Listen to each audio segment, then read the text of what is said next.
Assalamualaikum warahmatullahi wabarakatuh. Perkenalkan, nama saya Kaji Safarin Dibaca Asyafi'i dengan NPM 2359201037 dari kelas 5A Program Studi Sistem Teknologi Informasi Fakultas Teknik dan Ilmu Komputer Universitas Muhammadiyah Kota Bumi.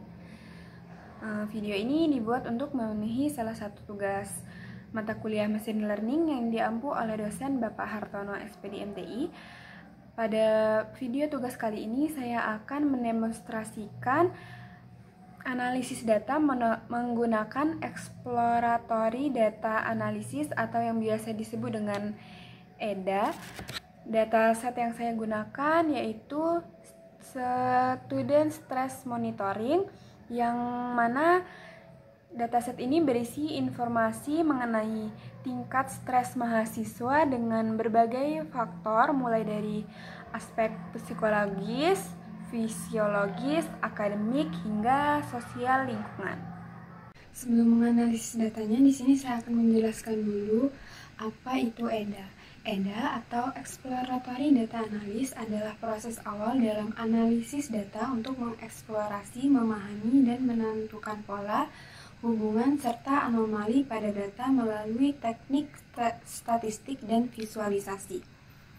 Tujuannya supaya peneliti lebih paham kondisi data sebelum melakukan analisis lebih lanjut atau membangun model. Oke, langsung aja di sini saya akan analisis datanya. Pertama, saya mengimport dataset langsung dari Kaggle menggunakan library Kaggle Hub. Di sini saya menentukan file yang ingin digunakan, yaitu stress level dataset.csv. Setelah dataset berhasil di-load, saya menampilkan 5 baris pertama dengan perintah df.head. Dari output ini terlihat bahwa dataset berisi banyak variabel yang berkaitan dengan stres mahasiswa seperti anxiety level, self-esteem, mental health, depression, hingga stress level. Selanjutnya di sini saya mengimport beberapa library Python yang sering digunakan untuk analisis data, yaitu Pandas dan NumPy untuk mengelola data, serta Matplotlib, Pyplot, maaf kalau penyebutannya salah, dan Seaborn untuk validasi datanya. Saya juga di sini mengatur style bawaan visualisasi dengan dengan ini supaya grafik yang nanti ditampilkan lebih rapi dan mudah dipahami. Kemudian di sini saya memanggil perintah df-describe untuk melihat statistik deskriptif dari setiap kolom output.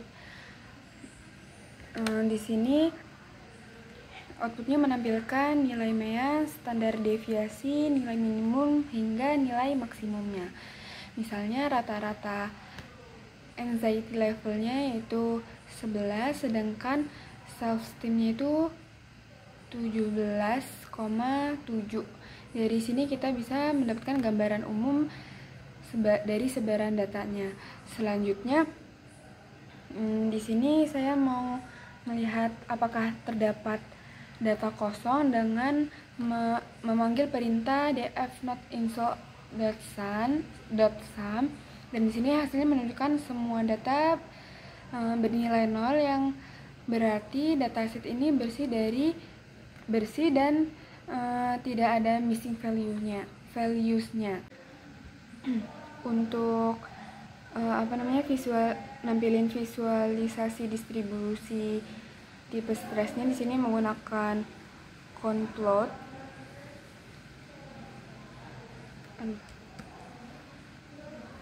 Di sini ada 3 kategori utama, yaitu no stress, high stress, dan distress. Dari grafik ini terlihat jumlah mahasiswa yang tidak stresnya lebih banyak, sedangkan yang stresnya ini yang paling sedikit. Visualisasi ini memberikan gambaran umum bagaimana tingkat stres tersebar di kalangan mahasiswa. Kemudian di sini saya membuat grafik untuk melihat hubungan antara 3 beban studi dengan tipe stres. Dari grafik ini terlihat bahwa makin tinggi beban studi yang dirasakan mahasiswa, cenderung semakin banyak yang masuk ke kategori distresnya. Sementara itu, mahasiswa dengan beban studi lebih ringan lebih banyak berada di kategori non-stresnya ataupun stresnya. Jadi beban studi merupakan salah satu faktor utama dari stresnya. Selanjutnya di sini saya menggunakan box untuk melihat hubungan antara kualitas tidur dengan tipe stres mahasiswa. Di sini hasilnya menunjukkan bahwa mahasiswa dengan kategori no stress cenderung memiliki kualitas tidur yang lebih baik. Sedangkan mahasiswa dengan stres terlihat kualitas tidurnya lebih rendah dan bervariasi. Hal ini menegaskan bahwa stres berdampak negatif terhadap kualitas tidur mahasiswa. Selanjutnya, saya membuat heat map kolerasi antara variabel numerik dan dalam dataset. Dari heat map ini terlihat beberapa faktor seperti anxiety level, terus depression dan academic performance memiliki kolerasi yang cukup kuat dengan tingkat stres, sementara faktor lain seperti social support atau extracurricular activities kolerasinya relatif lebih rendah. Visualisasi ini membantu kita memahami faktor mana yang paling mempengaruhi nilai stresnya. Setelah melakukan ENDA, selanjutnya masuk ke tahap pemodelan menggunakan algoritma Random Forest Classifier. Pada tahap ini mengidentifikasikan variabel Y menggunakan semua kolom kecuali stress level dan variabel targetnya yaitu Y-nya itu.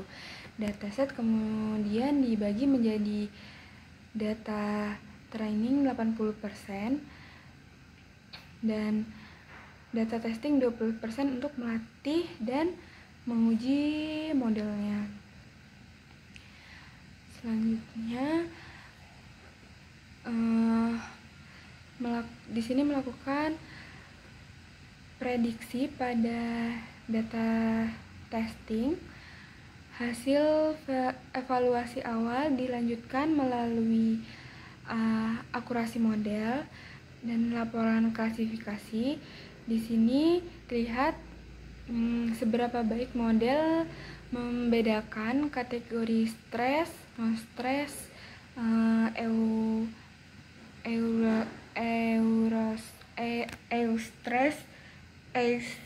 stres dan distres.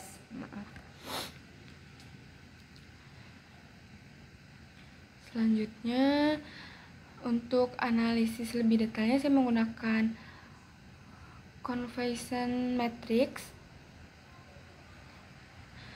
Ini visualisasi heatmap memberikan jumlah prediksi yang benar maupun salah pada 3 kategori dari conversion matrix. Di sini kita bisa lihat bahwa model cukup baik dalam memprediksi kategori tertentu, namun masih ada kesalahan pada kategori lain. Dan yang terakhir di sini menghitung future importance-nya untuk mengetahui faktor apa aja yang paling berpengaruh dalam memprediksi tingkat stres. Dari hasilnya di sini menunjukkan 10 faktor teratas yang mempengaruhi tingkat stresnya. Yang pertama ada blood pressure, sleep quality, extracurricular activity, bullying, dan seterusnya. Baik, jadi hasil survei dari 843 mahasiswa menunjukkan bahwa distres atau stres negatif merupakan kondisi yang paling dominan. Faktor yang mempengaruhi tingkat stres adalah kecemasan, suasana hati,